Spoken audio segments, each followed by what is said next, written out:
I was halfway through mowing the north pasture when I saw it, a bright red Porsche parked right in front of my barn. At first, I figured maybe it was some city slicker who got lost on their way to a wine tour or something. But when I drove closer and saw the polished rims catching the sun like a mirror, the truth hit me like a thunderclap. It was her Porsche. Karen. The same Hoa Karen from the gated community down the hill. The same woman who once told me my windmill ruined the view from her yoga studio. The same lady who had the audacity to toss her dog's poop bags into my roadside hay barrels because they looked like trash bins. And now, she had parked her Porsche, her actual six-figure Porsche, smack in the middle of my ranch. And get this, the no trespassing signs were right there. One on the gate, one on the fence post, another nailed to the barn wall, just 2 feet from her hood ornament. This wasn't a mistake, this was a message. I stopped the tractor, wiped the sweat off my forehead with my glove, and stared at the car. Then I spotted a pink post-it note under the windshield wiper. I climbed down, boots crunching on the gravel, and pulled it off. You weren't using this space. I needed somewhere shaded for the afternoon.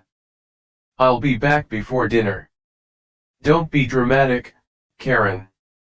I stood there for a full minute, just blinking. Dramatic? She was on my private land. This wasn't a street. This wasn't even a shared road. This was my ranch, 140 acres of Texas soil my granddad handed down, with clear fencing, signage, and gates. But now a Porsche sat there like it belonged in a showroom, and Karen acted like it was her God-given right to use my land like valet parking. I turned and looked at my tractor, a John Deere 575E with a reinforced rear hitch. It wasn't just for plowing, that thing had pulled trees out of the ground. And I had a chain sitting in the back of the trailer. My jaw tightened. 10 minutes later, I was dragging Karen's Porsche across the gravel, back tires locked in protest. I took it slow, not to be gentle, but to make sure the nosy Hoa neighbors behind their binoculars got a full view. I towed it to the front entrance of my ranch, right at the main road, then parked it across the ditch like a lopsided art sculpture. I didn't stop there. I hauled out 4 heavy steel gates painted "No Trespassing," private property on plywood, and drove T-posts into the ground until I had a full-blown fence circling her car like a crime scene. When I was done, I stood back and admired the view, a $140,000 Porsche trapped behind a redneck wall of justice. The wind carried the distant sound of cicadas and barking dogs from the neighbor's yard. But then came something else, the sound of tires on gravel. Karen. Her white SUV rounded the bend, came to a stop, and when she stepped out in high heels and sunglasses, her jaw nearly unhinged from her face. She stared at the fence, at the signs, at the Porsche boxed in like it was quarantined. She screamed, "What the hell is this?" And I just smiled. But before I could say a word, she stormed toward me, heels stabbing the earth like they were mad too. "You towed my car. That's a felony." "Actually," I said, folding my arms, "this here's private land, and what you did, that's trespassing. I know people. You don't understand. My son is graduating from Harvard, and I had an appointment. You had an appointment on my property. I was borrowing it. That's what neighbors do." "You ain't my neighbor, Karen," I said. "You're the Hoa rep who tried to tell me I can't build a fence on my ranch 'cause it blocks your dog's view of the deer." She waved her arms like she was trying to swat a swarm of wasps. "I am calling the sheriff." I nodded. "You go right ahead." She pulled out her phone, but her hands were shaking so bad she dropped it. "Oh my God. You're going to pay for this. I'll sue you." "Let's find out what the sheriff thinks first," I said, calm as still water. And just like that, she stomped away to retrieve her phone, muttering curses under her breath. I went back to my tractor, pretending to busy myself, but my eyes stayed locked on her as she dialed. She didn't know that 2 days earlier, I'd already talked to the sheriff about HOA harassment. He'd come over, drank a beer with me on the porch, and said he was getting real tired of calls from Karen's little kingdom. But I didn't say a word.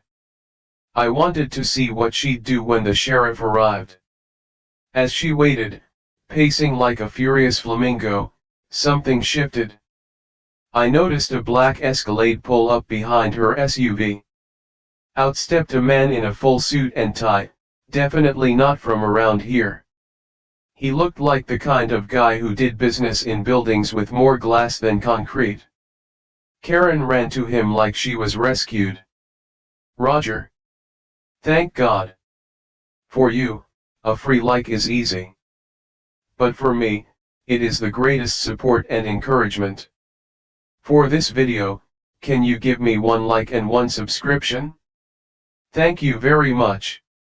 Roger looked at me, then at the car trapped inside the fence, and instead of getting mad, he sighed, like the kind of sigh you let out when you already know someone just cost you a lawsuit. "Karen," he said, his voice low, "what have you done now?" That was when Karen's face changed. Her bravado crumbled just a bit. "You said we could use it," she said quickly. "I said if he wasn't home," Roger replied, his tone tight. "Ask first. You can't just park here without permission. We've been through this." "Oh, please," she snapped, "it's just a ranch." Roger turned to me. "I'm sorry about this, sir," he said politely. "We'll handle everything. Please, just don't escalate." But before I could respond, a set of flashing lights appeared on the road. The sheriff had arrived. Now I had a choice: play nice or tell the sheriff everything. Every time Karen had trespassed, dumped trash on my land, and tried to get the HOA to pressure me into donating part of my ranch for their community wellness garden. I glanced at the Porsche, still wrapped in steel like a zoo exhibit. Karen looked like she was sweating under her designer blouse. And just as the sheriff stepped out of his cruiser, someone else showed up, a news van. It parked right beside the ditch, and a cameraman jumped out with a giant lens and a mic. "We got the call about HOA harassment on private property. Do you mind if we get a few shots for the evening news?" That's when Karen let out a scream so loud it made the cows in the field startle. And that's when the sheriff turned and saw the full mess unraveling. The sheriff squinted at the scene like it gave him a headache. He took off his sunglasses and looked from Karen to me to the Porsche surrounded by fencing like a zoo animal. "You've got to be kidding me," he muttered under his breath. Karen hurried toward him like she just spotted her savior. "Sheriff. Thank God you're here. This man, he illegally towed my Porsche with a farm tractor. It's abuse. And he trapped it behind some kind of redneck cage." The sheriff raised a brow. "You parked your car on his land." "I had an emergency. There was no other shaded area." "And Karen," the sheriff said, cutting her off, "we've had this conversation before. He's not in your HOA. You've got no authority out here." "But I'm the HOA board president." "And this ain't the HOA," he snapped. "This is private ranch land outside the boundaries. You're trespassing, again." Karen's face went pale for a second. She opened her mouth like she wanted to protest, but nothing came out. Roger stepped forward, his voice low and careful. "Sheriff, we really don't want this to become a bigger issue. I'm her legal counsel. We're happy to resolve this amicably. She'll move the car as soon as possible, and we'll take care of any inconvenience." The sheriff scratched his beard. "There's more than inconvenience here, Roger. This is the third complaint I've had in 2 months about Karen entering this property without permission, dumping trash, harassing the owner. Now, unauthorized parking." He pointed at me. "Did you give her permission to be here?" "Nope." "Do you want to press charges?" Karen gasped. "You can't be serious." Roger whispered something to her, and she actually took a step back. I didn't answer right away. I let the silence stretch. In the background, the news crew began filming. The cameraman zoomed in on the Porsche behind the steel fencing.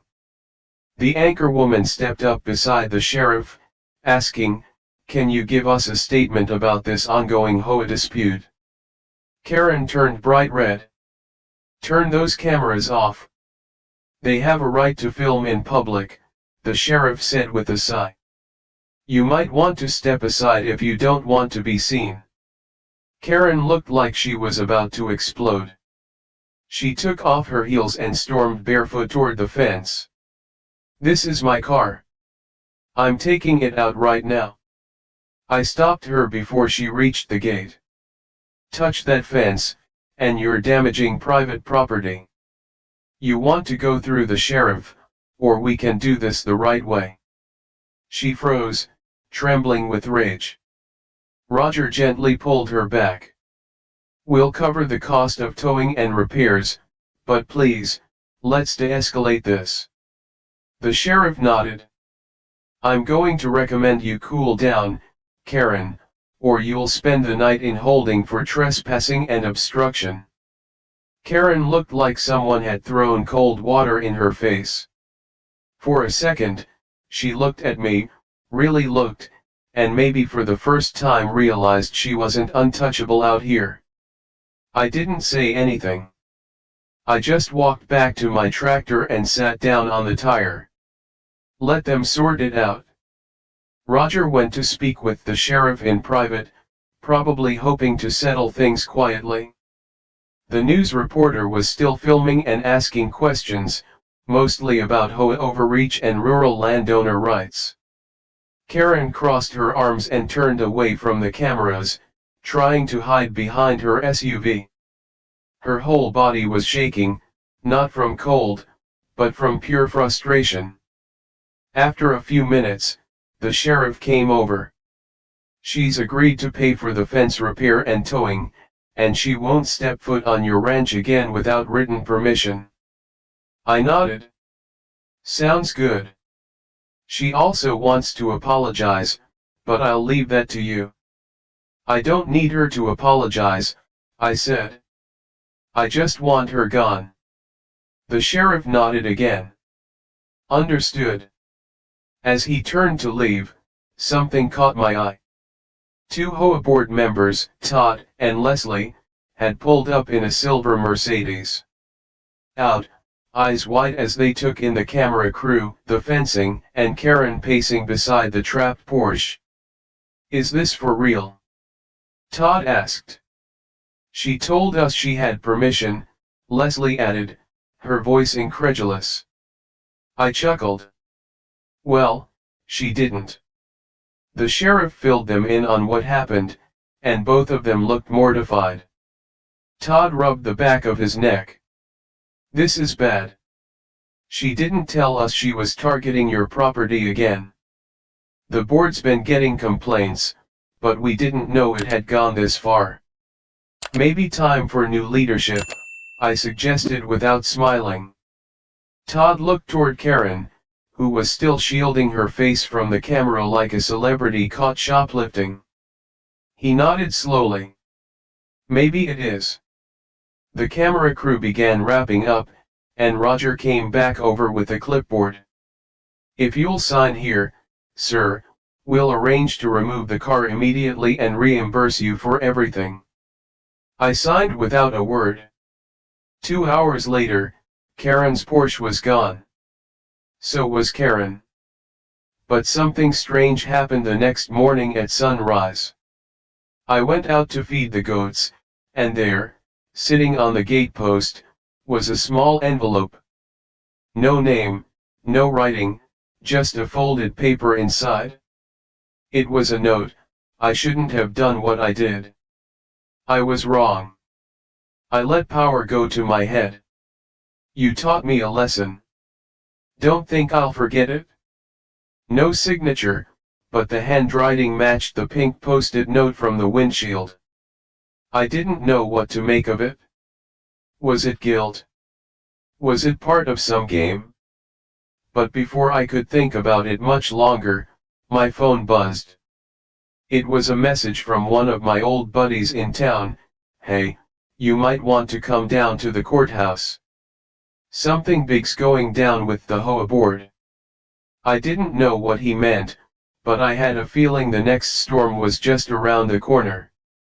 I tossed some extra feed to the goats, wiped my hands on my jeans, and grabbed my truck keys. If there was something going down at the courthouse involving the Hoa, I wasn't going to miss it for anything. The drive into town was quiet. Morning mist still clung to the open fields, and the sun was just beginning to burn through it. I rolled down my window and let the fresh country air blow through the cab. No matter what madness the day might bring, at least I still had this: the wide open sky, the land under my boots, and the freedom to call it mine. When I pulled into the courthouse parking lot, it was already packed, more cars than I'd seen there in months. A small crowd had gathered near the front steps, a mix of townsfolk, reporters, and a handful of Hoa members I recognized. They were all murmuring and pointing, some shaking their heads in disbelief. I spotted my buddy Clint waving me over. Clint ran the local feed store and had been born and raised in town, same as me. He had a big gut, a bigger laugh, and a love for sweet tea that could kill a man if he wasn't careful. "You're not going to believe this," Clint said as I hopped out of my truck. "What's going on?" He jerked his thumb toward the doors. "Emergency meeting. Judge called it." Apparently, a bunch of homeowners filed complaints against Karen and her little army. Harassment, abuse of power, trespassing, you name it. I blinked. "You're kidding." He grinned. "Nope. And guess what? Some folks got tired of it and dug up a bunch of dirt on her. Turns out she's been using Hoa funds to cover personal expenses, vacations, spa treatments, even that big community garden project. Total scam. She was funneling money into her own landscaping business. For you, a free like is easy. But for me, it is the greatest support and encouragement. For this video, can you give me 1 like and 1 subscription? Thank you very much." I whistled low. "She's finished." "Yep. And get this, the board's meeting right now to vote her out." I shook my head, a slow grin creeping across my face.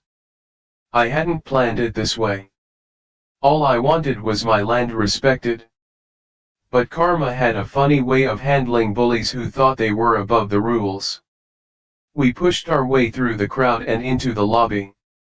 Through the glass doors of the courtroom, I could see the meeting in full swing. Karen sat at the front, still trying to look composed in her blazer and pearls, but the way she twisted a tissue in her hands told another story.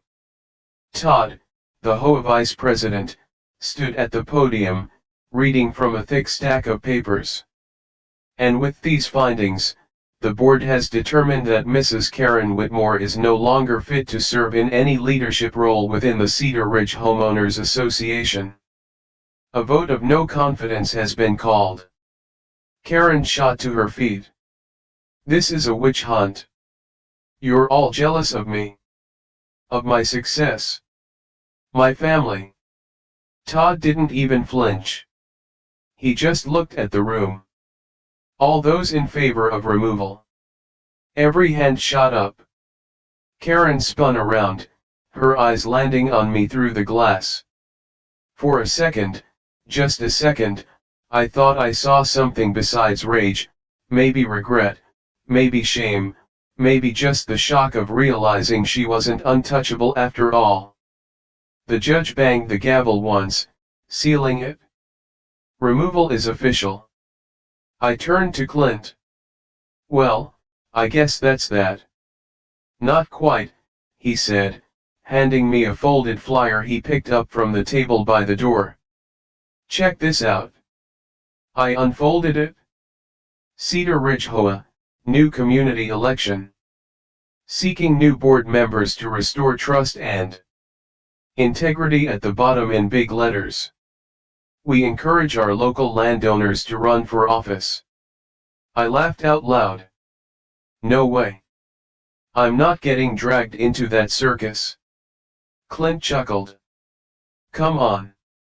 Wouldn't it be poetic? The guy Karen tried to bully ends up running the show. I tucked the flyer into my pocket but shook my head. Nah. I got fences to mend, goats to feed. I'm not a politician. But as I walked back to my truck, I couldn't help smiling. Justice had a funny way of working itself out sometimes. I thought that would be the end of it, but it wasn't. Because that evening, as the sunset painted the sky orange and pink, a black SUV rolled up to my ranch gate. At first, I thought maybe it was Roger coming back to smooth things over, but when the door opened, it wasn't Roger. It was Karen, alone. She stood there in jeans and a plain t-shirt, a far cry from the designer suits she usually wore. No entourage, no camera crew, just her and a small envelope clutched in her hand. I walked slowly up to the fence, staying on my side. She didn't say anything for a long time, just stared at the dust swirling between us. Finally, she spoke. I'm selling my house, she said quietly. Moving to Houston, closer to my son. I nodded, saying nothing. She held out the envelope through the slats of the fence. This is for you. I didn't move. She laid it on the post and stepped back. It's not much, she said, her voice cracking a little, but it's a start. Then she turned, climbed back into the SUV, and drove away without looking back. I stared at the envelope for a long moment before picking it up. Inside was a handwritten letter. No lawyers, no threats, just a few simple words, I'm sorry for everything. You deserve better. Thank you for teaching me a lesson I should have learned a long time ago. And taped to the bottom, a donation check made out to the local animal shelter in my name, $10,000. I leaned against the fence and watched the SUV's tail lights disappear down the hill. Maybe people couldn't always change, but sometimes they could try. I slipped the letter into my jacket and headed back toward the barn. The night was young, the stars were coming out, and tomorrow would be another good day. Or so I thought. Because just as I reached the porch, my phone buzzed. It was a text from Clint. Hey buddy, thought you should know, there's someone new running for HOA president. Some big city lawyer, name's Martin Graham. Word is he's got big plans for the land around your ranch. I stared at the screen, a sinking feeling creeping into my gut. I had a feeling my battle with the HOA was far from over. I sank down onto my porch steps, phone still in my hand, the evening breeze brushing against my face. Just when I thought the storm had passed, another was already rumbling on the horizon. Martin Graham. I didn't know the man personally, but the name was familiar. Folks in town talked about him like he was a wolf in a designer suit, slick, fast-talking, always looking for a way to develop rural land into overpriced condos and luxury communities. And if Clint's message was right, he wasn't just running for HOA president, he was planning something bigger, something that would no doubt affect my ranch. I shoved the phone into my pocket and stood up, looking out across my fields. No matter who sat on the HOA board, my ranch wasn't part of their domain. I was outside the lines, beyond their reach. Or so I thought. The next morning, I found out just how wrong I was. I was fixing a busted fence near the south pasture when a shiny black Range Rover rolled up to my gate. A tall man stepped out, late 40s, sharp jawline, expensive haircut, sunglasses that probably cost more than my whole tractor. He adjusted his cuffs, smoothed his blazer, and walked up to the fence like he owned the place. "Morning," he called out, his voice dripping with fake cheerfulness. "You must be Mr. Carter." I set down my hammer and wiped my hands. "Who's asking?" He smiled, flashing perfect white teeth. "Martin Graham. I'm the incoming president of Cedar Ridge HOA. Thought I'd stop by, introduce myself, and chat about some exciting new plans for the community." I leaned against the fence, arms crossed. "I'm not part of Cedar Ridge." Yes, of course," he said smoothly. "But you see, there's been talk, purely preliminary, about annexing some surrounding lands into the HOA. Streamlining property management, enhancing community values, that sort of thing." My blood went cold. "You're talking about my land?" He chuckled like I'd made a cute joke. "Potentially, of course. Everything would be above board. We'd offer very generous compensation packages.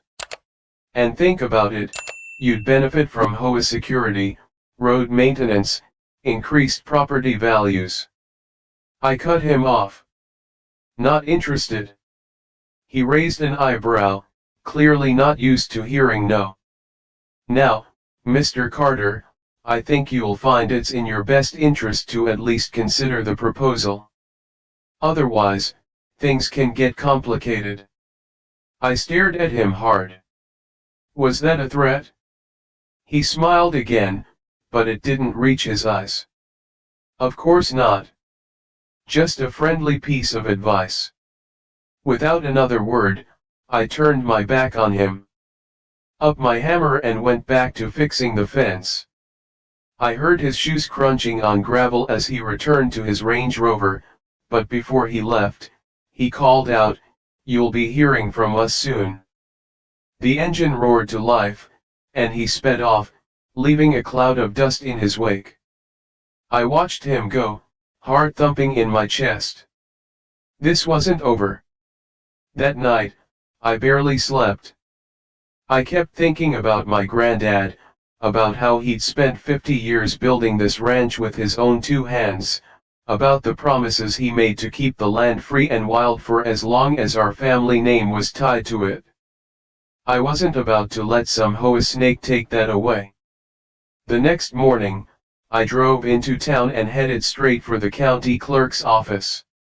I needed to check my land titles, my boundary markers, everything. If they were planning something sneaky, I had to be ready. I spent hours poring over dusty records, maps, and legal documents. My ranch was clearly outside Cedar Ridge's official boundaries. Annexing it would require a vote, a massive vote, and even then, I could fight it in court. But then I found something that made my stomach drop. Tucked into the bottom of the file was a proposal, an old one, suggesting the expansion of Cedar Ridge's community planning zone to include several neighboring properties, including mine. It had been shelved years ago, but not cancelled. And now, with Martin Graham at the helm, it was back. When I left the courthouse, the sky was dark and heavy with an incoming storm, thunder rumbling in the distance. Fitting, I thought, because a real storm was about to break over Cedar Ridge, and I wasn't about to face it alone. That night, I called Clint and a few other old friends from town, folks who still believed in standing up for what's right. We met at my ranch under the stars, sitting around a crackling fire pit, talking strategy. "We need to fight this," Clint said, pounding his fist into his palm. "We need to show them they can't just steamroll folks because they've got fancy lawyers and deep pockets." "Agreed," I said. "But we're going to do it smart. Legal. Public." One of the others, a wiry guy named Dan who ran the local bait shop, leaned forward. "You thinking what I'm thinking?" I nodded. "Yep. Time to bring the town into this. And the media. We plan to call a town meeting, invite everyone, including the press. Let the whole county see what Martin Graham and his Hoa crew were trying to pull." It was risky. It would make me a target. But I'd be damned if I let them steal my land without a fight. As we sat there plotting and drinking coffee under the open sky, I felt something I hadn't felt in a long time: hope. I wasn't alone, and I wasn't backing down. Just as the fire crackled low and we started packing up for the night, headlights appeared at the end of my driveway. A sleek black car. It wasn't Martin. It wasn't Karen. It was someone else. The door opened, and a man stepped out, younger, maybe mid-30s, in a sharp gray suit. He walked toward us slowly, hands raised, trying to show he wasn't there to cause trouble. "Name's Adam," he said. "I used to work with Martin Graham. And if you're smart, you'll listen real carefully to what I have to tell you." We all stared at him, the firelight casting long shadows across his face. And as he began to speak, the things he revealed would blow this whole battle wide open. The night air was thick with tension as Adam stepped closer to the fire, the flames casting a flickering glow over his serious face. "You don't know the half of it," he said, glancing over his shoulder as if someone might be watching. "Martin isn't just trying to annex your land. He's part of a bigger plan. He's got investors lined up, real estate developers from Dallas and Austin. They're planning to turn everything from your ranch down to the old Miller Creek into a luxury golf resort." The fire popped loudly, making a few of the guys jump. "A resort?" I asked, my voice low and steady. Adam nodded grimly. "They're pitching it as revitalizing the countryside, new jobs, tourism, the whole song and dance. But what it really means is they need your land, and the others nearby, to sell it to their investors." Clint cursed under his breath. "They're going to bulldoze everything. Erase history." Adam pointed at me. "You're the keystone. Your ranch sits right in the middle. They can't build the access road they need unless they get your land." I leaned back in my chair, heart hammering. "So that's why Martin's pushing so hard. It ain't about the Hoa, it's about cashing out big." Adam nodded. "Exactly. And he's willing to play dirty." Clint leaned forward, suspicion in his eyes. "Why are you telling us this?" Adam hesitated, then took a deep breath. "Because I was supposed to help him. I worked on some of the contracts. But my dad's a rancher too, back in Oklahoma. When I realized what we were doing, cheating families out of their land, I couldn't stomach it. I walked away. But before I did, I made copies." He pulled a flash drive out of his jacket pocket and held it up. Emails, contracts, proof of the investors, proof Martin's been bribing a few HOA board members with promises of a cut. I got the sale. The fire crackled louder as everyone stared at the tiny flash drive like it was made of gold. You take this public, Earl, Adam said, and Martin Graham's career is over. I took the drive from him, weighing it in my hand. This is dynamite, Clint said. Yeah, I agreed, but it won't mean a thing if we don't move fast. Adam gave a sad smile. He's planning to announce the expansion at the HOA meeting next week. If you wait too long, they'll push it through. I pocketed the flash drive and shook Adam's hand. You did the right thing coming here. He nodded once, then disappeared into the night like a ghost. We all sat there stunned. The peaceful quiet of my ranch suddenly felt like the calm before a tornado. I stayed up late, long after the others left, sitting on the porch with my dog, Buck, at my feet, staring out at the land my granddad had worked, the barns he'd built, the fences he'd mended by hand. No way was I letting them take it. The next few days were a blur of action. First, I called in a favor from an old buddy, Ryan, who ran a legal firm in Dallas. He promised to help us prepare a case and leak the documents to the local news at the right moment. Next, Clint and I printed hundreds of flyers for an emergency town meeting. We stapled them to poles, left them in diners, mailed them to every house within a 20-mile radius. The headline read, "Save Our Land. Stop the Forced HOA Expansion." The buzz started immediately. People showed up at the feed store asking questions, farmers, retirees, families who'd lived here for generations. Turns out nobody wanted a luxury golf resort swallowing up their homes. Finally, the day of the big HOA meeting arrived. The community hall was packed shoulder to shoulder. Folks lined the walls and spilled out into the hallways. The air was thick with tension, murmurs, and the smell of coffee from the snack table someone had set up. Martin Graham stood at the front, looking every bit the polished businessman, calm, confident, smirking like the outcome was already decided. He tapped the microphone and began his speech. Good evening, Cedar Ridge residents. Tonight, we unveil an opportunity, a chance to transform our community into a destination, a shining beacon of prosperity.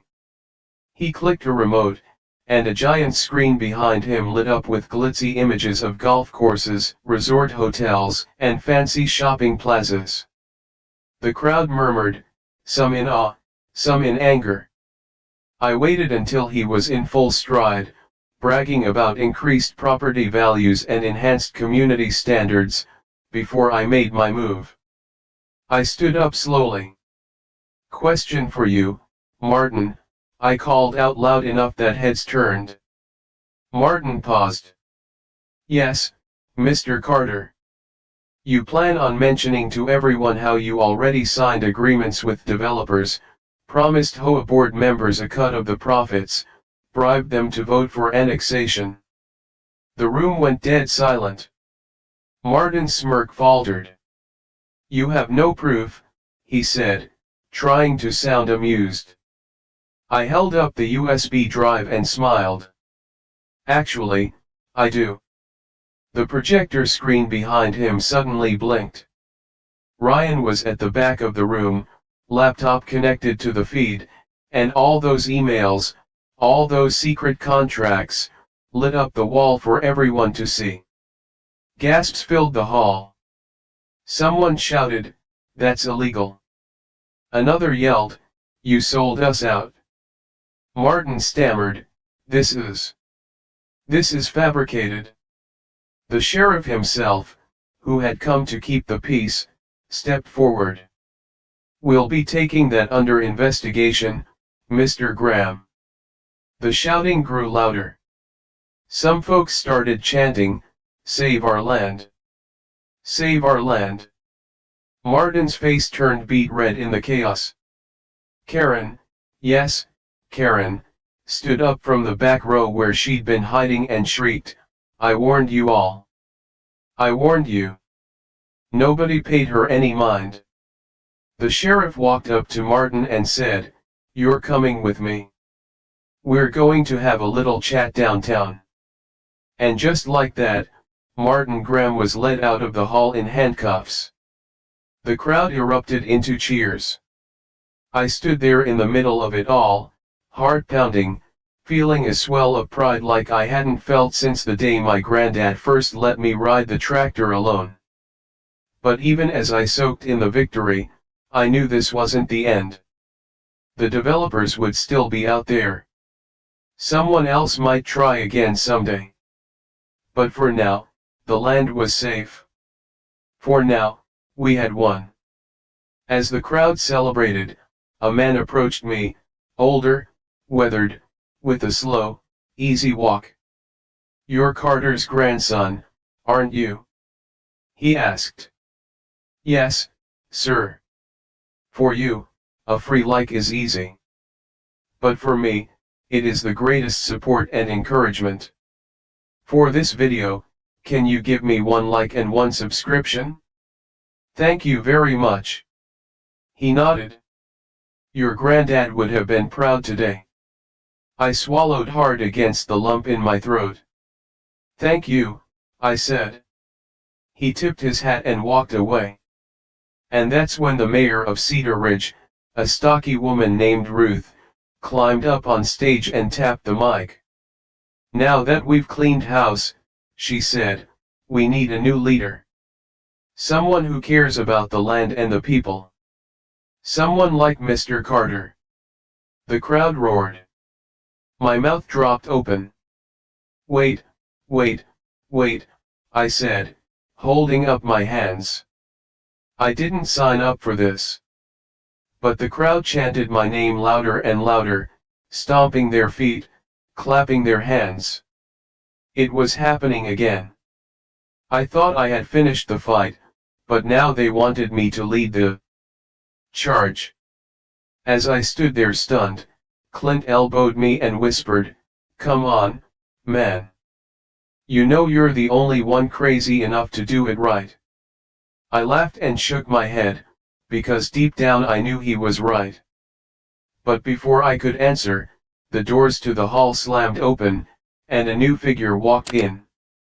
A man in a business suit, carrying a thick folder under one arm, a cold smile on his face. And judging by the way the room went silent, I knew we were about to face a whole new battle. The man strode down the center aisle like he owned the place, his black leather shoes clicking sharply against the wooden floor. His presence cut through the celebration like a knife. Even the sheriff, who was still near the front of the hall, stiffened slightly. He was younger than Martin Graham, but there was something even more dangerous about him, calm, controlled, like a rattlesnake that didn't need to rattle before it struck. He stopped right in front of the stage where I stood, tossed the heavy folder onto the table with a loud thump, and looked directly at me. "Name's Curtis Barlow," he said smoothly, "Senior Legal Counsel for Graham Development Holdings." The crowd, which had started murmuring anxiously, went dead silent. Curtis smiled, a tight, lawyerly smile. "Seems there's been some misunderstanding here tonight. The properties targeted for development, including your ranch, Mr. Carter, were part of a private acquisition deal months ago. Signatures were obtained. Agreements were made. Whether Mr. Graham stays or goes, the project continues." I stepped down off the stage slowly, every muscle in my body tensed. "What are you talking about? I never signed anything." He tapped the folder. "You might want to check inside." The sheriff opened the folder and frowned as he flipped through the papers. There it was, a deed transfer, supposedly giving Graham Development Holdings rights to portions of land around the Cedar Ridge community, and a forged signature at the bottom where my name should have been. My stomach dropped. "They forged it," I said, voice rough. Curtis smiled wider. "Allegedly." The sheriff narrowed his eyes. "You're telling me you're pushing a deal based on forged documents?" Curtis shrugged. "We'll let the courts decide. In the meantime, per the documents filed with the county registrar last week, this land is under legal dispute, which means construction may begin at any time." The room erupted. People shouted over each other. Some screamed for Curtis to leave, others yelled questions at the sheriff. It was chaos. And through it all, Curtis just stood there, calm as could be, waiting for me to break. I didn't. Instead, I climbed back onto the stage and raised both hands until the room quieted down.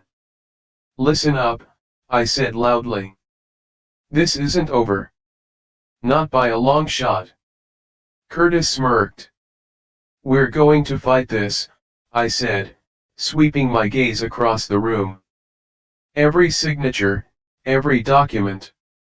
We'll prove they forged it. And if they want a war over this land, they're going to get one." Cheers broke out around me.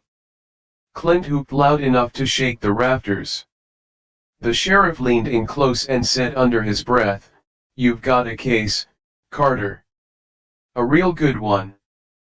But it's going to get messy." I nodded. "I ain't afraid of messy." Curtis tucked the folder back under his arm and said, loud enough for everyone to hear, "You'll regret dragging this out, Mr. Carter. You can't stop progress. You can't stop money." I stared him down hard. "Maybe not. But you ain't going to steal what generations built with your lies and think we'll roll over."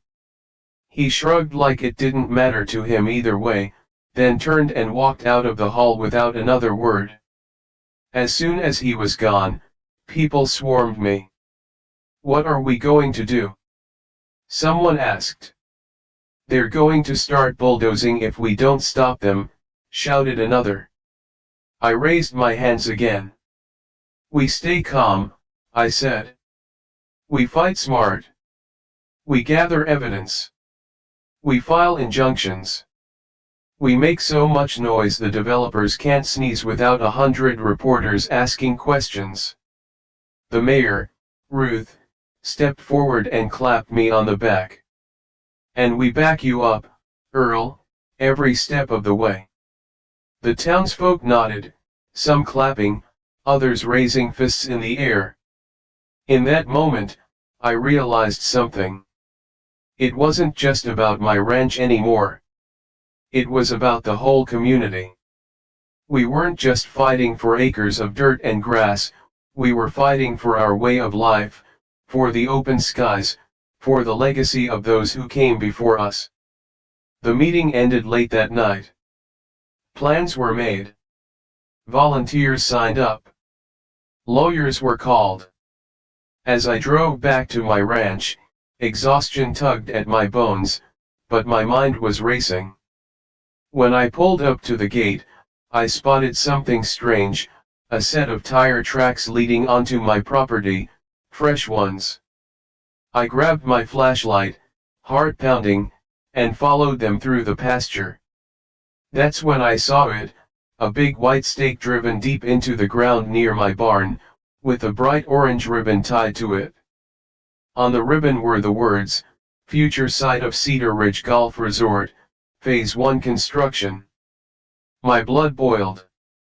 They had already marked my land like it was theirs, and not just that, a few feet away, deep gouges scarred the dirt where survey equipment had clearly been dragged through without my permission. I clenched my fists so hard they hurt. This was more than a legal battle now, this was personal. And just as I ripped the stake out of the ground, headlights lit up the hill behind me, a construction truck, followed by two more. They weren't wasting any time. The war for my ranch had begun. The rumble of the construction trucks grew louder as they bounced down the dirt road leading toward my barn, their headlights cutting sharp beams through the darkness. My boots dug into the soft earth as I stood my ground, the ripped-up stake still clutched in my hand. They thought they could bully me off my own land under cover of night? Not a chance. The first truck rolled to a stop a few yards away, its engine idling heavily. Two men in reflective vests jumped down, clipboard in hand. One of them, a stocky guy with a hard hat sitting lopsided on his head, called out to me like he didn't have a care in the world, "You the landowner." I didn't move.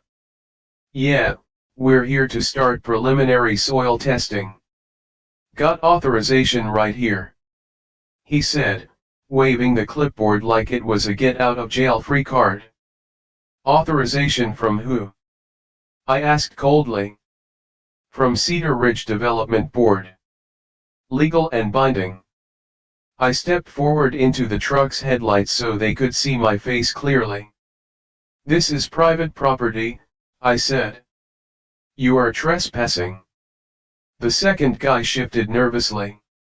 "Look, man, we're just doing our job. We don't want trouble." I tossed the ripped stake onto the ground between us. "Then turn those trucks around before you find out what real trouble looks like." The first guy hesitated, looking back at the trucks behind him. Maybe he was weighing how much he got paid against how much a broken nose might cost him. But before he could decide, another set of lights appeared, bright, fast-moving, kicking up a storm of dust behind them. Clint's old Ford, then Dan's pickup, then half a dozen other trucks and ATVs, all loaded with locals, ranchers, farmers, shop owners, answering the call. Within minutes, a crowd of 30 or more stood behind me, arms crossed, boots planted, faces grim. One of the construction guys cursed under his breath. "You hear that?"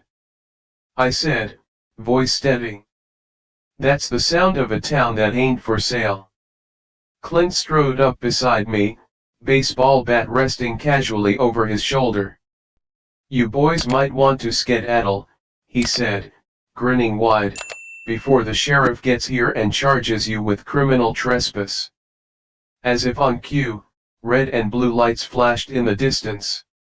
The construction workers scrambled back into their trucks so fast they nearly tripped over each other. Engines roared to life, and one by one, the trucks peeled out, disappearing down the dirt road like rats fleeing a burning barn. The sheriff pulled up just as the last tail lights vanished. He stepped out, looking half amused, half exasperated. "Busy night, huh?" he said. "Yeah," I said, my anger barely contained, "and it's only going to get busier." He nodded toward the torn-up ground. "I'll file the report.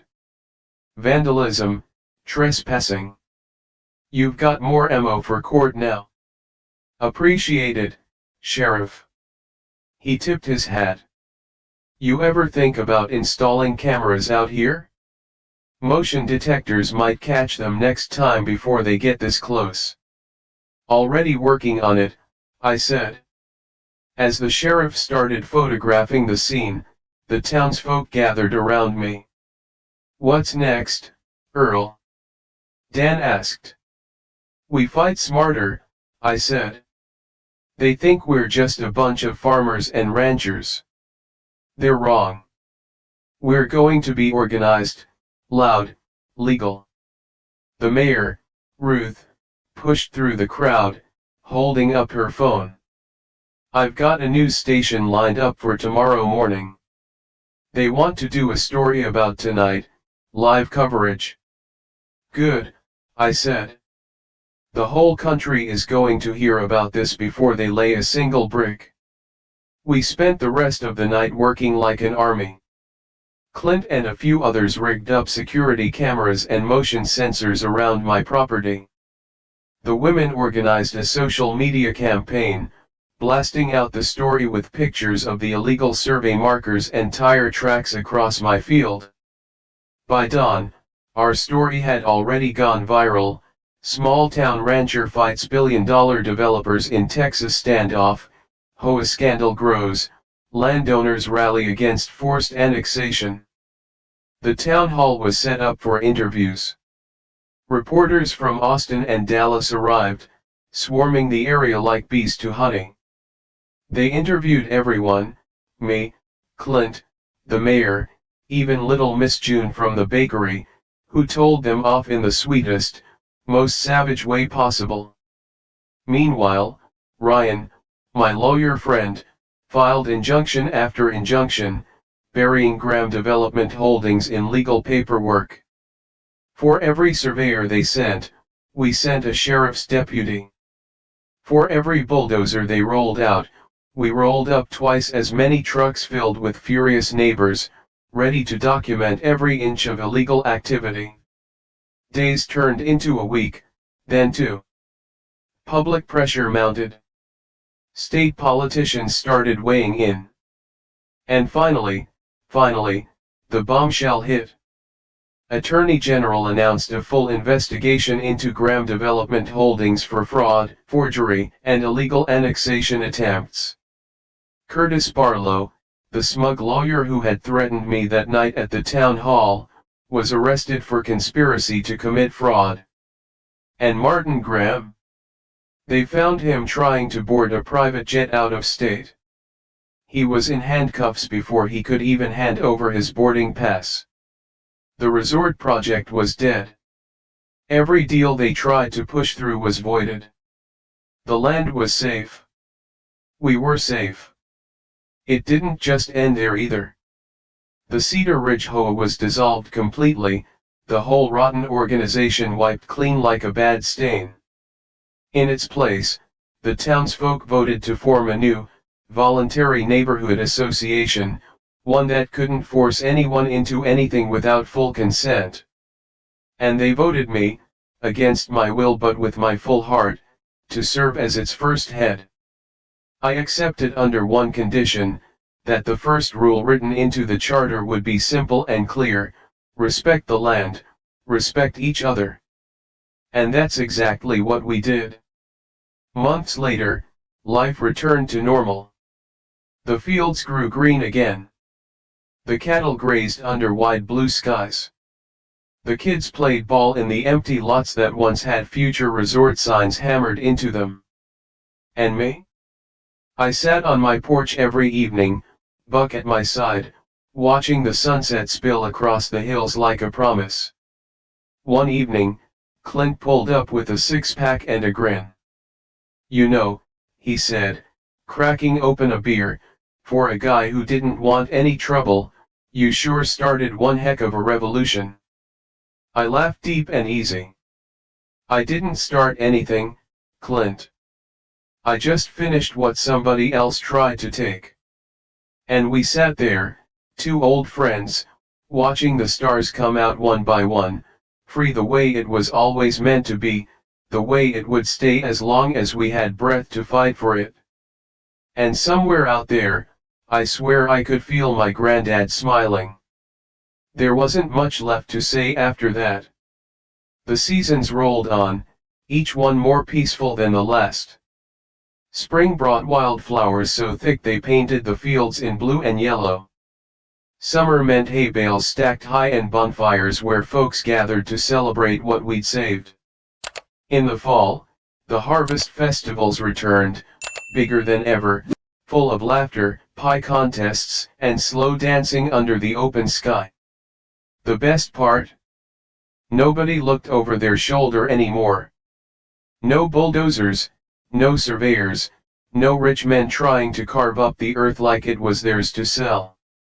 One morning, a few months after everything settled down, I woke up to find a strange package on my porch. No address, no return label, just a simple wooden box. Inside it? A silver belt buckle, handmade, engraved with the words, "Defender of the Land, Cedar Ridge." There was no note, no signature, but I had a pretty good idea who had sent it, probably the townsfolk, maybe Clint or Ruth organizing it in secret. I held it in my hands for a long time, running my fingers over the lettering. It wasn't flashy, it wasn't expensive, but it meant more to me than anything money could buy. Later that day, I rode out on horseback with Buck trotting alongside me, just making the rounds like I always did, checking fences, watching the cattle graze, listening to the wind roll across the hills.